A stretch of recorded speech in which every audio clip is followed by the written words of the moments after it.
অর্থাৎ বাস্তবতা হলো এই, ইতিবাচক পরিবর্তনের লক্ষ্যে যে কর্ম, যে কাজ, এটা হলো সংস্কার। সংস্কারের লক্ষ্য হবে ইতিবাচক পরিবর্তন, মানুষের কল্যাণে, রাষ্ট্রের কল্যাণে, সমাজের কল্যাণে যে পরিবর্তন, এটাকে বলা হয় আসলে সংস্কার। আমি আপনাদের এখানে একটা বিষয়ে দৃষ্টি আকর্ষণ করতে চাই। আপনারা জানেন যে আমাদের দেশে আমরা ভোট দিতে জানি, আমরা সেটা হলো ভোট কেন্দ্রে গেলাম, একটা ব্যালট পেপার দিল, আঙুলে একটু দাগ দিয়ে দিল, হয় দস্তখত বা টিপসই দিয়ে, ওটা নিয়ে একটা বন্ধ জায়গায় গিয়ে যে প্রতীকে আমি সমর্থন করব ওটার উপর একটা চিন দিয়ে ওই ব্যালট পেপার বাক্সে ফেলে। এটাই তো সাধারণ নিয়ম নাকি? আধুনিক সহজে শোনা যায়, খুব ভালো। কত বছর হয়ে গেল, এখন পর্যন্ত এই ব্যাপারে কি চূড়ান্ত সিদ্ধান্ত হয়েছে ভাই? এখন পর্যন্ত ইভিএম কি কার্যকর হয়েছে? হয় নাই।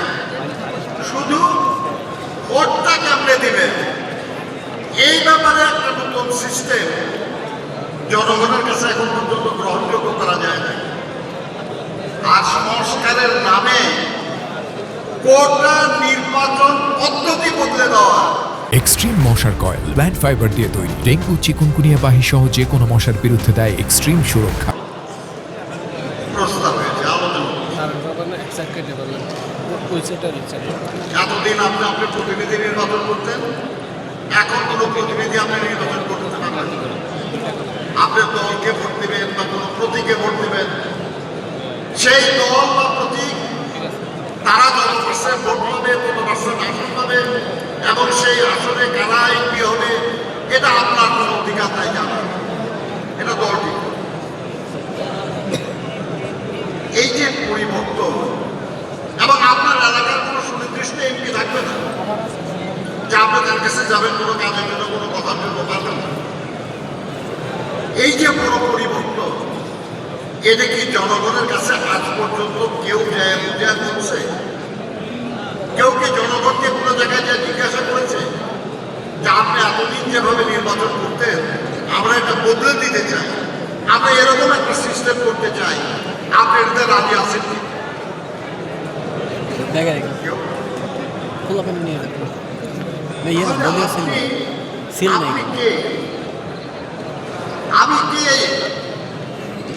আমি যদি জনগণের সম্মতি না নিয়ে জনগণের পক্ষে এমনকি ভালো কাজও করি, তাহলে তো জনগণের কাছে আমার জবাবদিহিতা করতে হবে যে আপনি আমার ভালো মতো আপনি কে? আপনি তো বলবেন তো আমাকে যে কোনটা ভালো কোনটা মন্দ, আমি ঠিক করে দেবো, আমি নিজে, তাই না? জনগণকে আধারে রেখে জনগণের ভাগ্য পরিবর্তনে, জনগণের প্রতিনিধি নির্বাচনে, জনগণের প্রতিনিধিত্ব নিশ্চিতকরণে ব্যবস্থা করতে দেবেন একজন মানুষ বা কিছু মানুষ বা কিছু দল, একটু গ্রহণযোগ্য হয় না। বিষয়টা যদি কারো খুব পছন্দের ব্যাপার হয়, নির্বাচন আসতে সামনে, আপনি আপনার নির্বাচনের ম্যানিফেস্টোতে সেটা বলেন, জনগণকে বুঝে বলেন। জনগণ যদি সেটা পছন্দ করে, আপনাকে যদি নির্বাচিত করে, আপনি এটা পরিবর্তন